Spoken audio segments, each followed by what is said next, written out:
Bonjour et bienvenue. Vous écoutez La Chronique des Volcaniques, un podcast inspirant 100% féminin où je reçois 2 jeudis par mois une chef d'entreprise qui nous parlera de son parcours d'entrepreneur. Je suis Emmanuelle Regna, fondatrice du réseau professionnel et féminin Et les filles c'est jeudi en Auvergne. Aujourd'hui, je reçois Julie. Julie est coiffeuse et elle vient de créer sa marque de cosmétiques pour cheveux. Elle va nous raconter comment elle en est arrivée là, ce qui lui a fait prendre cette décision. Et on va vite se rendre compte que parfois, ce qui nous arrive dans la vie perso, ça influe sur notre vie professionnelle. On écoute son histoire. Bonjour Julie, Bonjour, merci d'avoir accepté mon invitation. Est-ce que merci à dans un toi. premier temps, tu peux te présenter à nous s'il te plaît? Oui, alors je m'appelle Julie, j'ai 37 ans, voilà, j'habite à Orsay et je suis dans l'entrepreneuriat depuis 13 ans maintenant. 13 ans, d'accord, ok. Voilà, en tant que coiffeuse depuis 13 ans et depuis un an en e-commerce. Ok, ça marche. Voilà, Tu vas nous raconter ton parcours. Est-ce que tu peux nous dire déjà ce que tu as fait comme études? J'imagine que tu as fait des études de coiffure.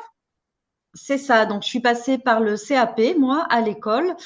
J'ai ensuite passé mes mentions complémentaires, donc c'est des options en plus, voilà, pour travailler au niveau du visagisme et des techniques de coloration, etc. Donc j'ai passé mes 2 mentions et j'ai ensuite passé mon BP, mon brevet professionnel de coiffure. Et donc là, ça s'est passé en alternance. Et du coup, après mes diplômes, j'ai attaqué de travailler en salon directement. Et j'en ai fait beaucoup en 2 ans pour en fait découvrir beaucoup de façons de travailler en fait, que ce soit dans des chaînes, chez des coiffeurs indépendants, des grands salons, des plus petits salons. Voilà. J'ai eu envie de découvrir un petit peu de tout. Est-ce que tu avais déjà dans cette optique justement de découvrir pour pouvoir te lancer après et ouvrir ton propre salon? Oui, enfin, moi j'ai un besoin de liberté dans le caractère déjà, donc j'avais envie, forcément, d'une certaine liberté. Pas si tôt, j'aurais pas pensé si tôt, mais voilà, j'avais envie un peu déjà de savoir très vite ce que j'allais aimer, ce que j'allais pas aimer, vers quel, style de coiffure je voulais me diriger et surtout, de structure puisque voilà, dans la coiffure comme dans beaucoup de métiers, d'une structure plus grosse à plus petite, on n'a pas forcément les mêmes méthodes de travail, pas forcément voilà la même hiérarchie, etc., les mêmes façons d'aborder le boulot. Et du coup, voilà, je voulais me fixer déjà ce que moi j'allais aimer ou pas dès le départ. À quel moment tu as créé ton entreprise à toi? Alors j'ai ouvert mon entreprise, j'avais 24 ans. Donc, ça Ok. faisait 3 ans et demi que j'étais salariée. J'ai eu mon fils et en fait, au retour de mon congé maternité, je me suis dit: «C'est le moment». Donc, à l'époque, j'avais été voir, ma patronne avec qui ça se passait très, très bien. On était un petit salon, on n'était que 5, hein, et du coup, je lui ai dit: «Voilà, en toute transparence, hein, j'aimerais me lancer, est-ce que tu serais d'accord pour me faire une rupture conventionnelle?» Et voilà, en lui expliquant que l'intérêt n'était pas de chipper ses clientes, mais de voilà, Bien sûr. d'essayer de me lancer. Donc au départ, j'avais été visiter 2 salons qui se vendaient à l'époque. Donc Mhm. de mémoire, il y en avait un à Périgna et un à Dallé. Mais à 23, 24 ans, on n'a pas de sous, donc je pouvais pas investir autant. Et du coup, je m'étais dit bon je vais commencer par le domicile. Et quand j'aurai assez d'argent de côté, j'achèterai un salon. Voilà, l'idée de départ, c'était celle-là. Et ça Et s'est puis passé comment finalement, dans les faits? dans les faits, j'ai réussi à en vivre au bout de 4 mois. D'accord. Grosse surprise parce qu'en plus à l'époque, il y avait pas les réseaux sociaux, tout ça, donc c'était vraiment le bouche à oreille, enfin et du coup, j'étais très contente forcément parce que je m'étais dit: «Voilà, pendant un an, ça va être long» et puis ça a pas été long donc et puis finalement, j'ai vite développé un réseau de clientèle et je me suis surprise à aimer le domicile en fait parce que moi, j'avais peur de m'ennuyer, dans le domicile parce qu'on a encore enfin surtout avant, on avait cette image, où on coiffe que les mamies, les papis, et c'est pas vrai. Alors oui, il y en a et on les adore, hein. Mais il y a aussi beaucoup de jeunes mamans, beaucoup d'ados qui ont des horaires décalés avec les études. Enfin, voilà, il y a de tout. Il y a de tout. Et du coup, je me suis éclatée et j'ai pas eu envie du coup d'acheter un salon. Ouais, tu as passé toute ta vie d'entrepreneur 13 ans à à domicile. domicile, c'est ça. Ok. Ouais, D'accord. ouais. J'aimerais revenir à la création de ton entreprise. Oui. Alors, première question, comment ta famille a réagi quand tu leur as dit que tu allais quitter ton CDI pour te lancer à ton compte? Ils m'ont encouragée. Ils m'ont encouragée. Bah après, enfin, dans ma famille, on a beaucoup, beaucoup d'entrepreneurs. Donc voilà, il y a un peu Ah, cet ok. esprit aussi de c'est Ouais, toujours mieux de travailler pour soi. Après, un petit peu peur parce que bah, je venais d'avoir un bébé. Donc voilà, c'est vrai que le CDI, c'est la sécurité et tout ça.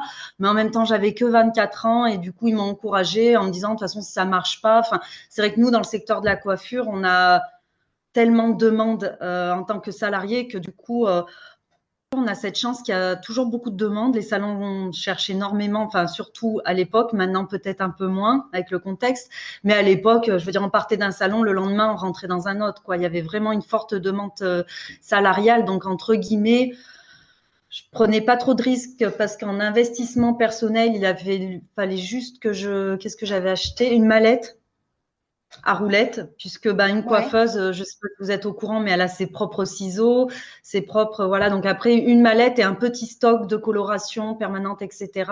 pour attaquer. Donc c'était un tout petit investissement qui m'était revenu à moins de 500 euros.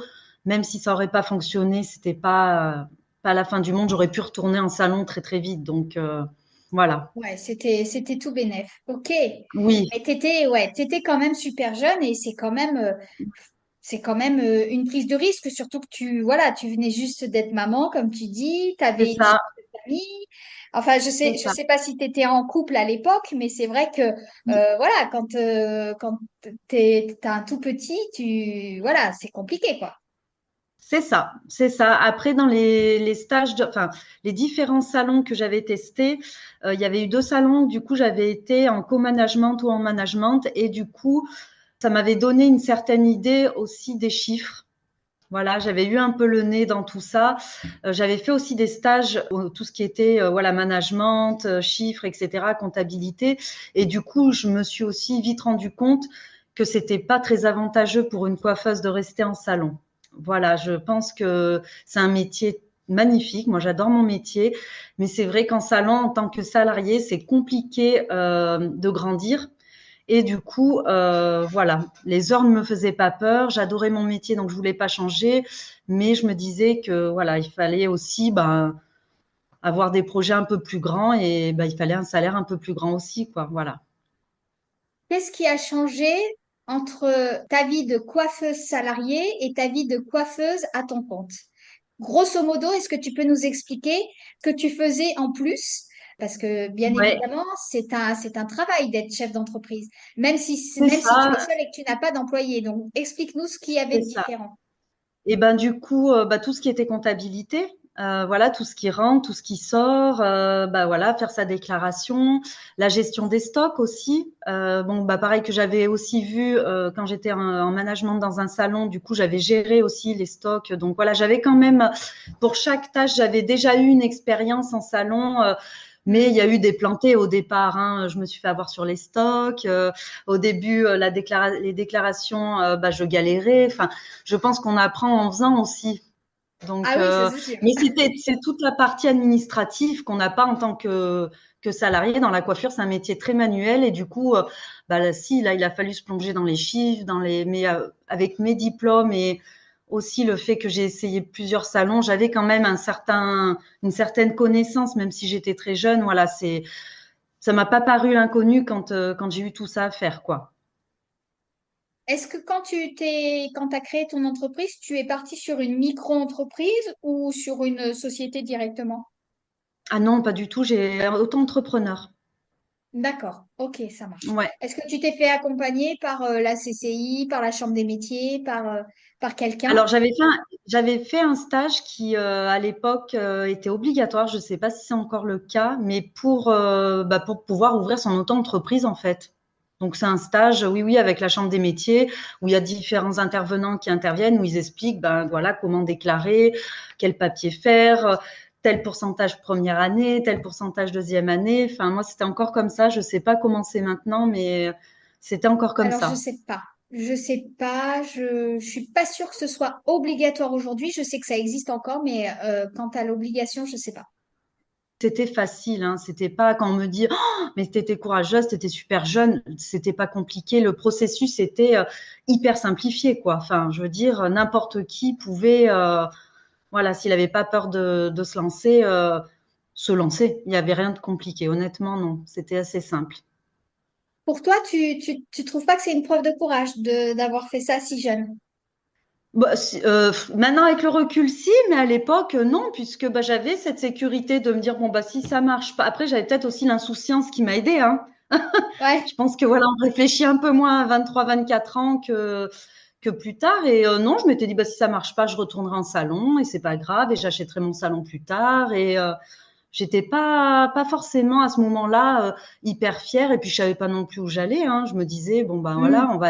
on va essayer et on verra, Oui, quoi. tu vivais un peu au jour le jour finalement. Oui, bah oui, je pense comme chaque personne à cet âge-là, on se pose pas autant de questions qu'après, je trouve.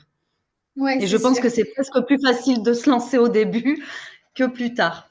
Voilà. Ouais, Voilà. c'est sûr. Est-ce que cette idée de salon, elle est revenue dans ta tête à un moment donné où tu avais les finances pour Les ça? moyens? Non. Non, parce que ben, du coup, j'ai beaucoup d'amis qui ont des salons, qui travaillent en salon, et c'est vrai que malheureusement, les coiffeurs, à l'heure d'aujourd'hui, ils galèrent parce que ben il y a eu beaucoup d'augmentation, l'électricité, les charges, tout ça. Donc du coup, je m'étais vite dit que je le ferais pas parce que ben moi la chance que j'ai c'est que je n'ai pas d'électricité. Alors bon, il y a l'augmentation de l'essence, mais maintenant ça fait 13 ans donc je suis sur un secteur hyper restreint. Donc Mhm. je fais plus de kilomètres et des kilomètres. Donc non, c'est jamais revenu.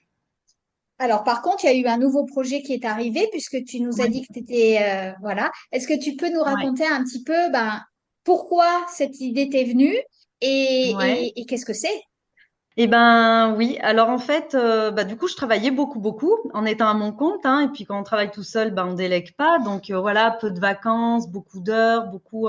Et malheureusement, on a notre petit qui à l'époque avait 6 ans, qui a eu un gros problème de santé et bah, il a été hospitalisé. Il a failli mourir malheureusement. Et du coup, bah, pendant ces 9 jours d'hospitalisation, je me suis dit, t'as passé ton temps à travailler, t'as pas assez profité. Enfin, j'ai eu un peu un choc. J'avais tombé tous mes cils.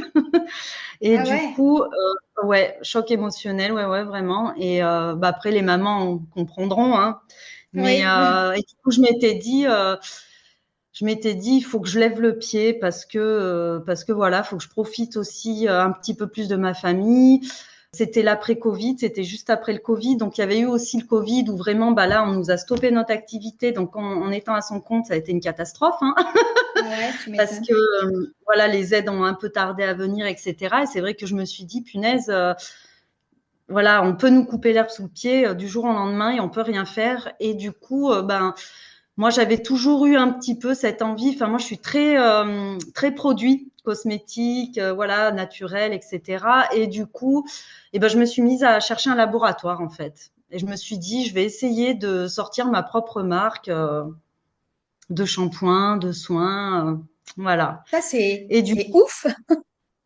Ouais, et du coup, bah, j'ai trouvé un laboratoire bah, qui voilà qui était vegan, éco-certifié, etc. Parce qu'en plus voilà, il y a toute, enfin moi déjà en coloration, etc. J'étais passée au vegan depuis longtemps pour pas voilà qu'il y ait plus aucun produit que j'utilise, que ce soit à la maison ou dans mon métier, qui soit testé sur les animaux. Et du coup, j'ai trouvé ce laboratoire et puis voilà. Et du coup, j'ai commencé à vendre à ma clientèle et ça Ouais. fonctionnait très bien. Et du coup, je me suis dit, bah, si je veux grossir, je suis déjà occupée par la coiffure, je peux pas, qu'est-ce que j'aurais comme option? Et du coup, je me suis dit, bah, je vais ouvrir un site internet. En fait, je suis tombée sur les réseaux sociaux, sur une nana qui vendait une formation, en fait, pour créer son site internet. Pardon. Et je me suis dit, bon, bah, allez, on teste. Voilà. Ok. Donc, alors, je sais que pour créer ses propres cosmétiques, c'est vraiment très cadré. Il y a vraiment des normes dans tous les sens. Comment tu as C'est géré ça. ça? Est-ce que du coup, tu as tout délégué au fameux laboratoire ou est-ce Ah que oui, c'est eux j'ai qui l'ont tout. créé pour toi? Ouais. Oui, ouais, j'ai tout délégué et puis après, ben, si, il a juste fallu inscrire les produits au portail des cosmétiques européens, chaque D'accord. produit, parce que voilà, donc ça, c'est payant aussi, ce qui est normal, mais pour pouvoir vendre, en fait, pour avoir le droit de les vendre, il a fallu les déclarer. D'accord, ok. Donc Voilà. aujourd'hui, ta marque, elle s'appelle comment? Ça s'appelle Chiara Care. Chiara Care, ok. Et qu'est-ce que tu Voilà. proposes comme produit? Des shampoings, tu disais, et puis quoi d'autre? Oui, alors après, c'est des routines minimalistes, en fait. C'est shampoing, masque et soins sans rinçage. Donc, il y a pour cheveux fins, il y a pour cheveux bouclés, il y a pour cheveux secs et cassants. Et ensuite, il y a une gamme aussi thermoprotectrice. D'accord, Voilà, pour ok. tous ceux qui font des lissages brésiliens, etc. Ou qui utilisent énormément le séchoir. Voilà, toute une gamme qui est protectrice contre les dégâts des appareils chauffants. Est-ce que c'est toi qui gères les envois ou est-ce que ça aussi tu le délègues? Non, pour l'instant, je gère tout. D'accord. Mais voilà, j'aimerais ben, rapidement déléguer certaines tâches parce que bah, c'est beaucoup, beaucoup. Alors, quand je me suis lancée, je me suis dit, on teste, on va voir. Je m'étais pas rendu compte du boulot que c'était. Là, encore une fois, Ouais. c'est pas forcément très courageux parce que je regrette pas du tout, hein, et je découvre et j'apprends et j'adore ça. Mais c'est beaucoup, beaucoup de travail publicitaire sur les réseaux sociaux. Faut créer énormément de contenu. Voilà, quand on est à son compte déjà à côté, et puis maman, ben on a très très peu de temps. Donc voilà, les envois, etc. C'est moi qui gère, mais voilà, j'espère rapidement déléguer. Ta première clientèle, tu le disais, de toute façon, c'est tes propres clientes. C'est ça. Donc là, c'était encore facile puisque du coup, bah, elle venait se faire au moment du coiffage. Bah voilà, je veux tel produit, ok, je l'amène. Et puis voilà, c'était que là, non. Bon, après, bah du coup, tout se fait par l'hébergeur du site. Hein, donc j'imprime les étiquettes moi-même, je fais tout moi-même. Et en fait, après, j'amène tout à la poste et ils scannent juste. Et donc c'est assez rapide, mais il faut préparer les Mm. colis. Voilà. Avec le recul, du coup, est-ce que tu penses que tu as plus de boulot maintenant ou qu'avant? Oui, mais c'est pas pareil parce que bah, tout ce qui est sur ordinateur, Tu peux le faire je de peux chez être à la toi. maison physiquement. Et oui, Eh donc oui. Ouais. et oui, et c'est pas négligeable, c'est pas pareil quand même. Mais par contre, l'idée quand même, c'est que je puisse ensuite être encore moins prise. Voilà, il y a quand même Ouais. cette, voilà, c'est quand même l'idée, hein, c'est ensuite de pouvoir tout gérer, que ce soit une entreprise pérenne et que je puisse gérer de n'importe où je me trouve, quoi, avec une connexion Internet et voilà. Oui, ça prend du temps. Est-ce que dans un avenir proche, tu imagines ne plus du tout faire de coiffure et te concentrer uniquement sur cette partie de ton entreprise? Non, pas un avenir proche parce que j'aime encore beaucoup mon métier. Là après, bon, pour un souci d'épaule, j'ai un problème au niveau de la coiffe. J'ai baissé mes heures en coiffure.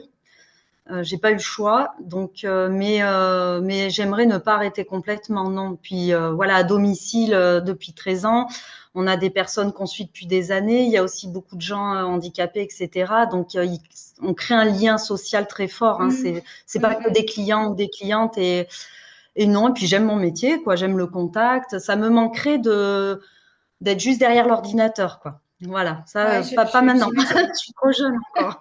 Je suis plus vieille qu'avant, mais pas encore assez. Voilà.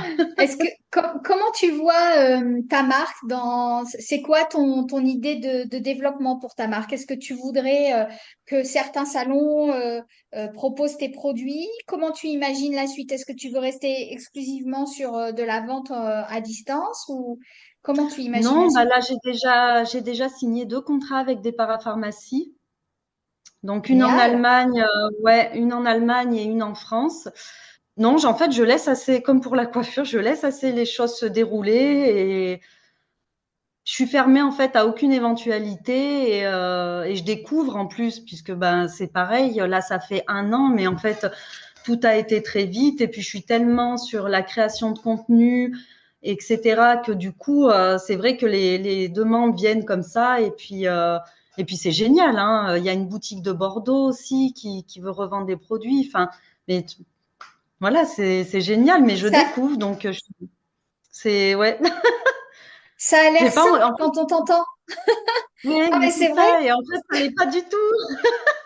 Non, c'est pas que ça l'est pas du. En fait, moi avant, j'avais pas de réseau social. Puisqu'en fait, à l'époque de la coiffure, il y avait que Facebook déjà. Et j'avais même pas Facebook. Et du coup, j'ai très vite acquéri une clientèle. Donc, en fait, j'ai jamais eu besoin de me faire connaître. Que Ouais. là, j'avais sorti ma marque, j'ai fait le site internet et je me suis dit, et maintenant? Parce qu'il faut amener les gens sur le site. Voilà. Et c'est cette partie-là où vraiment j'ai dégusté, puisque j'étais nulle en réseaux sociaux, j'étais nulle en publicité, j'étais nulle. Toute cette partie-là était très très compliquée. Et du coup, j'ai fait au total en un an 5 ou 6 formations, hein, je crois, 5, pour Mm. apprendre en fait comment fonctionne Pinterest, Instagram, voilà, toutes les plateformes où on peut essayer de se faire connaître en fait. C'est bien, tu fais partie de ces gens qui ont compris qu'il fallait investir sur eux et sur leur société Oui, pour oui, grandir. c'est ça, complètement, complètement. Ah bah oui, oui, de toute façon, quand on ne sait pas, on ne sait pas. Donc, au C'est lieu de sûr. perdre des années à essayer de comprendre un truc, après, voilà, je pense qu'il faut faire attention sur les formations en ligne. Il y a tout. Moi, j'ai eu de la Ouais. chance, je suis quand même bien tombée. Mais voilà, il faut chacun son métier. Il y en a qui savent très très bien gérer les réseaux sociaux et moi, c'était pas mon cas, donc je Mm. me suis fait aider. Voilà. Super. Qu'est-ce que tu dirais à une fille qui nous écoute et qui veut se lancer, qui a un projet? Qu'elle se lance. De toute façon, enfin, moi, on m'a toujours, parfois, on m'a dit t'es folle. Moi, je préfère en fait me dire j'aurais pas dû que me dire j'aurais pu.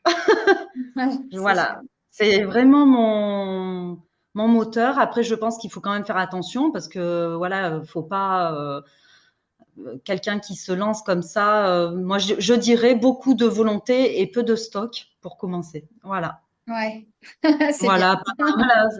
Et ça le fait. Je pense que voilà, si on est je pense que le fait que ça puisse marcher, ça vient vraiment de nous-mêmes en fait, l'intérêt qu'on a pour ça et ça peut pas être que l'argent se lancer, c'est pas vrai.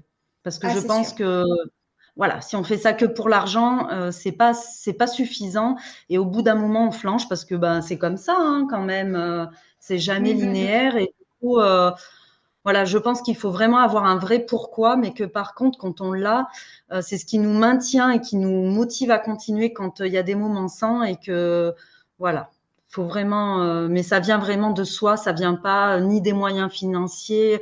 Moi, du coup, j'ai fait beaucoup de rencontres avec des femmes qui sont lancées comme moi dans le e-commerce. Et c'est pas forcément celles qui avaient au départ la situation la plus confortable financière ou qui ont investi des cents et des mille dans leur business qui ont forcément marché. Mm, C'est celles mm. qui étaient vraiment motivées et qui avaient un bon mindset. Je pense vraiment que c'est la base. Je suis d'accord avec toi.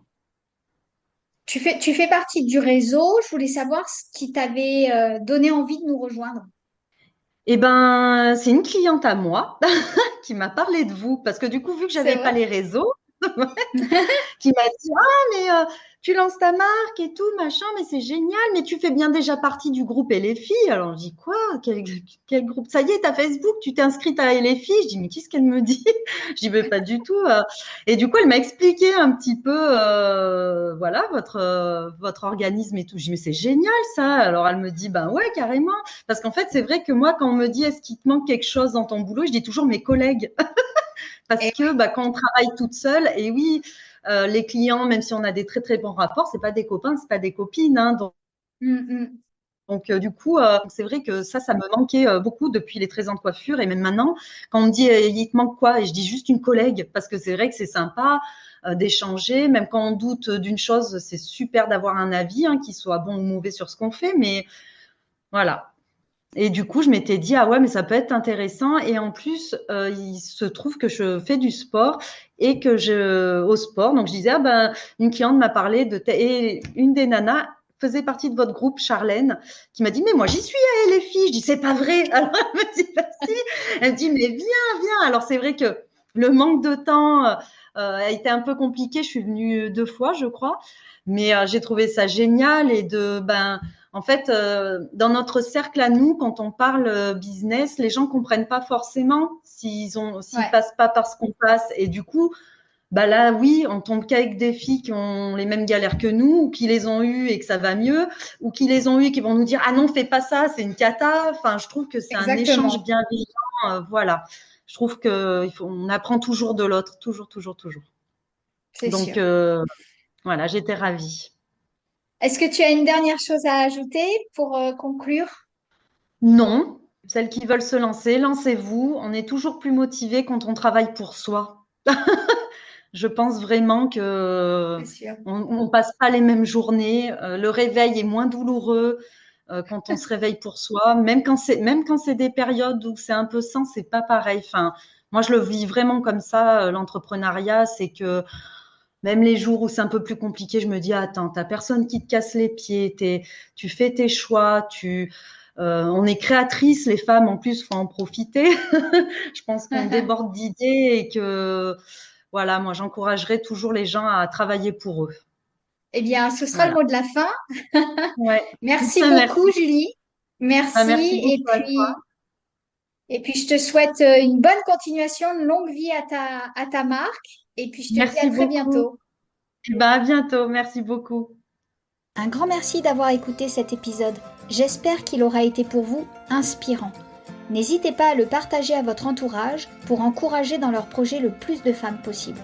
Pour suivre notre actualité, rendez-vous sur etlesfillescestjeudi.com et sur les réseaux sociaux du même nom. À très vite!